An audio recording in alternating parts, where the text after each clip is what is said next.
God het vir ons 'n tafel voorberei en nie die woordigheid van ons vyande.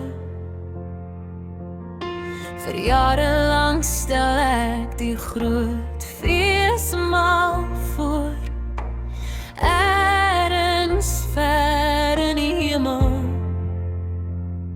Maar ek besef nou dat die tafel baie nader is as wat dit lyk.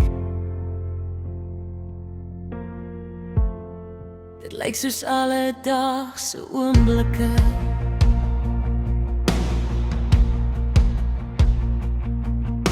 Die oomblik wat angs langs jou kom sit, nog voor jou koffie koud geword het. Die oomblik waar vergelyking saam jou deur sosiale media blaai.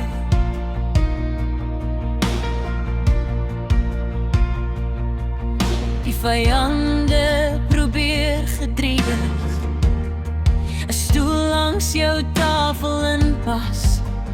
Vrees wil 'n sitplek hê. Aanstoot, oordinking, bitterheid en uitputting wil ook 'n sitplek hê.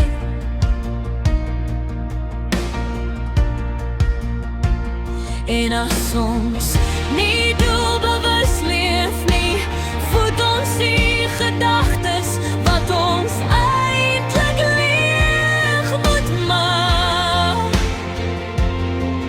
God het nooit gevra dat ek moet beklei vir 'n plekkie by die tafel nie. Hy het reeds een vir my voorberei. Een stoel vir hom en een vir my. Die koning van die hemel verlang na die nabyheid van my en jou. Nie 'n gejaagde verhouding nie, maar ware nabyheid. Die soort waar jou siel kan asemhaal, waar jy kan ophou presteer en net rus, waar jy weer kan onthou wie jy is. Dit is hoekom die vyand so hard vir ons aandag veg. Maar Jesus roep ons, hoor, kyk op, fluister hy, kom teen die berg op. Ek is al reeds hier, ek wag vir jou. Ons name is met bloed in die tafel en gevier, en die vyand se naam is nie deel van die gastehuis nie.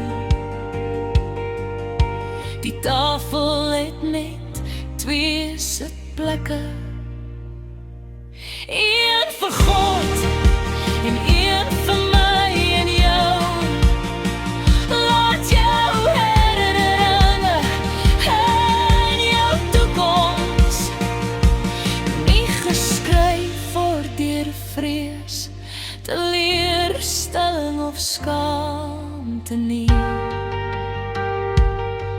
maar vasgehou word deur 'n getrou God, jou hemelse Vader.